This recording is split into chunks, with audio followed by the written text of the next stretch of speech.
Guatsi Halpa, again. Seems like we just did this. But I do want to say once again, thank you, Dawae, for allowing me to be here, to talk with you, to present to you, and to share just this joy and celebration of being here amongst all of you incredible Indigenous people. And thank you to our hosts as well for being so gracious in this work, all of the folks that made this work. I'm going to change things up a little bit, and this time I'm going to start with a poem. Aw, he ain't even Indian, he's just a wannabe Indian. Wannabe, he's just a wannabe. I hear it from the back of the room, a whisper from the back of the room, a spiteful song from the back of the room. I try to ignore it, wannabe, but I cannot, wannabe, and so I am forced, he's just a wannabe, to respond. Yes, I am mixed blood. I am the tribally endowed ancient blood of ancient peoples, mixed and stirred and boiled over 100,000 years and left to simmer in this melting pot we call America, where my mother's Celtic warriors and my father's desert nomads found a common bond to tie them to one another in an arid landscape under a sapphire sky. Yes, I am mixed blood. My skin too light to be anything else but Heinz 57, a collection of ingredients that make up my skin too light, except when I hang my arm out the window as I drive 100 miles to and from the res every day to teach the children of my grandmother's people how to read, to write, to light, a muddled, mixed up res dog, right? Yes, I am mixed blood.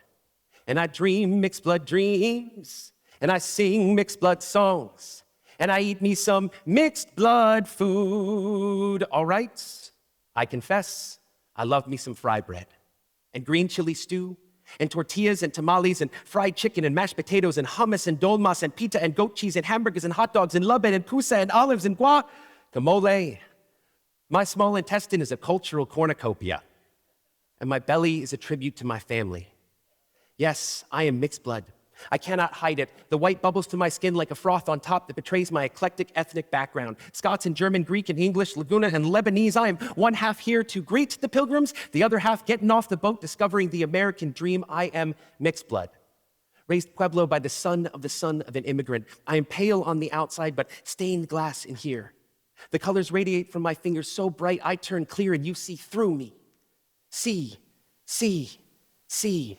Not the color of my skin, but the color of my blood and bones woven together with shades and tones of time-worn thread, white and red, black and green. I scream for you to see I am mixed blood because somewhere in my line there was love. Somewhere back there, a Lebanese man looked at a Laguna woman and said, "Dang, baby, you fine.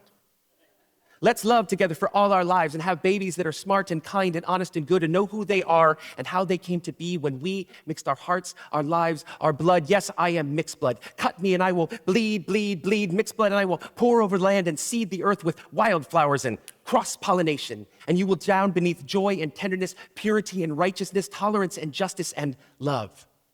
You see, my blood is pure. Pure 100% mixed blood, pure, purified in the melting pot of America, of love on love on love.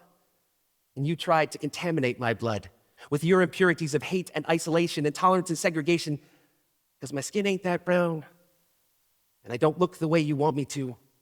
You whisper those lies and then sing your song, wannabe, he's just a wannabe. Yes, I guess you're right. I wanna be mixed blood. Thank you for reminding me why.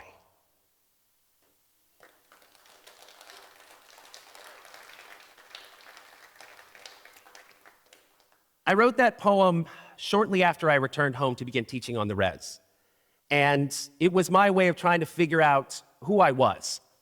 I grew up as an urban, suburban native kid on the coast. My dad worked for the feds in Washington, D.C., and outside of Los Angeles working for university systems. I would spend summer times at home with my grandmother, but I didn't have the same experiences as the native kids that were my colleagues or the native kids that I was teaching. And so it was really difficult for me to try and figure out who I was in this space, coming from this background. But as I began to write, began to work with young people on writing and storytelling, I found that they had similar scenarios. And so oftentimes the poetry workshops would begin with me exploring with the students who they were and how they came to be. We do a very simple exercise called an I am poem. You talk about who you are. I am this and I am that. I am from this and I am from that. And what was fascinating is there's these echoes in our language that are just like that. In our introductions, we talk about where we come from, the land we are on, and who our family and kin connections on, who our clan and relations are all in all of creation. And so it tied in these various aspects of writing and creativity in order to be centering ourselves, finding that cultural identity, and building wellness for our young folks. Because the stronger you are in that identity, the more you feel comfortable being able to make connections with each other, and those connections are really desperately needed, especially among all of us as a global Indigenous peoples. Let me take you back to 2016, which would apparently just be a couple of minutes ago, when I founded the Indigenous Comic-Con. I was a little bit selfish in wanting to start the Comic-Con because I really wanted the chance to meet all of these actors and these really cool people. So I thought, well, what's a way we can get everybody together and have a really good time? Kind of for me. I could get autographs and take pictures, and that was the part where I just wanted to be able to be with folks, and that was really neat. But there was also a deeper reason and rationale for why I started the Comic-Con. One of the things that I found was that we were all in these independent little pockets doing this kind of work, especially around popular culture. So the Indigenous gamers had their own conference. Film and television folks had their own festivals and conferences. The comic book folks didn't even have a space to go, but we'd all meet at a Comic-Con or a convention. We all just hang out with each other and cluster. But we weren't connecting with each other. We were strong in building these identities for ourselves, but we needed to build all of these together. And so the Comic-Con began, and we had all of these folks coming together, interacting, connecting, very much like we're doing here. And one of the participants, who was a guest at the time, made one of the most profound comments. She said, at the end of the Comic-Con, it was one of the very few spaces where she felt comfortable enough to just exist as a native nerd, as a game designer, as a cosplayer, because she didn't have to explain any of that to anybody. She didn't have to explain her indigeneity to any of the people around her, and she didn't have to explain all her likes and all these kind of weird things. Because even if we talk about going back home, we have a cultural connection and a cultural identity, but we have so many more cultural elements that make up all of us. All of these things that come in that make us sometimes uncomfortable to be in those spaces. I know a number of Native kids who love talking about comics or games, but it's not necessarily gelling with some of the kids around them. Some of them are sports kids, and they love talking about sports and athletics, but that doesn't connect up with everyone around them. Instead, what we do is we find these wonderful little spaces where we can create these strong, amazing connections. Because the more we do that, the stronger we all become. The same year that I founded the Indigenous Comic-Con, an incredible woman named Johnny J started a little online site called atribecalledgeek.com. And her goal was exactly the same. She wanted to create a digital version of what we were doing at the Comic-Con to be able to showcase all of this great stuff in Native pop culture, but also talking about STEM, science, technology, engineering, mathematics, because that was her passion. And so she created this wonderful website where everybody got to interconnect. You found out Native nerd news. You found out cool things that people were doing, building Mars space rovers, or what's the local television show that's being filmed in Oklahoma with a full Native cast. And it was a great place where everyone was able to meet and to connect up with each other. And as these two were moving on these parallel paths, we had all these intersections. And Johnny and I would talk about how we can continue to combine our efforts to create a stronger community for all of us. And as we kept building it, we kept finding more and more folks that wanted to come in. They either wanted to be a part of the Comic-Con or they wanted to read A Tribe Called Geek and be a part of the conversation on social media. And it was amazing to see this because they didn't know how many people were out there, not just making comics or games, but people that were just really enjoying this work. People that wanted to be a part of this festive atmosphere, an atmosphere that was around celebration, not tragedy. We spend too much time focusing on tragedy, and so what we put together with the Comic-Con was this idea that we could just spend an afternoon, spend 3 days together in a weekend, simply just laughing and playing and creating together. What was really neat was that in 2019, we were able to extend that thread, that strand, to our Indigenous brothers and sisters in Australia.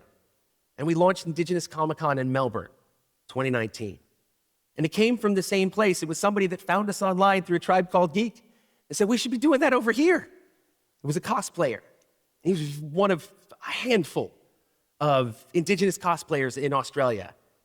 And he wanted to build that community.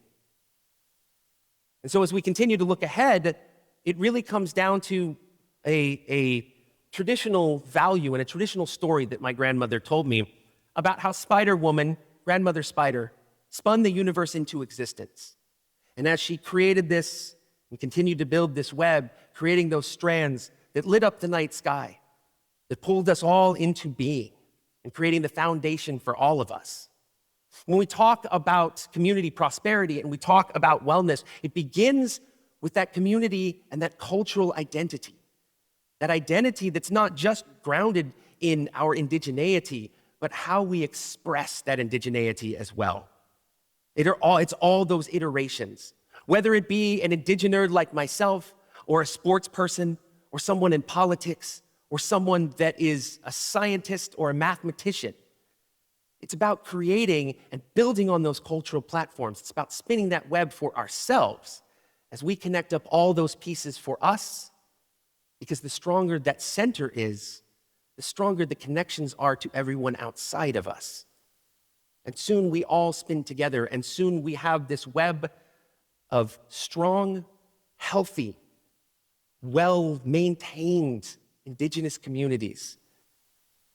It's that core piece. It's that contentment. It's finding out who we are and how we came to be. So as we think forward, and as we think about how we can continue to engage this, when we begin to learn our languages, or when we begin to explore all of these potentials in terms of our creativity, in terms of our cultural elements, how we want to bring those into the world, and how we want to weave them together.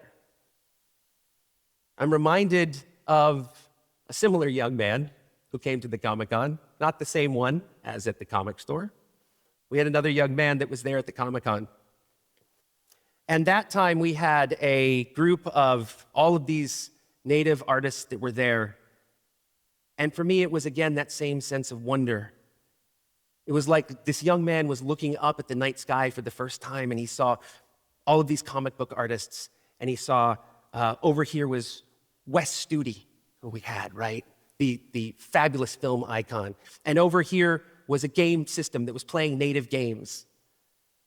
And we see that iteration. This young man just was agape. He was just wondrous around this whole world. We saw the same thing in Australia, saw the same thing when we went to Denver.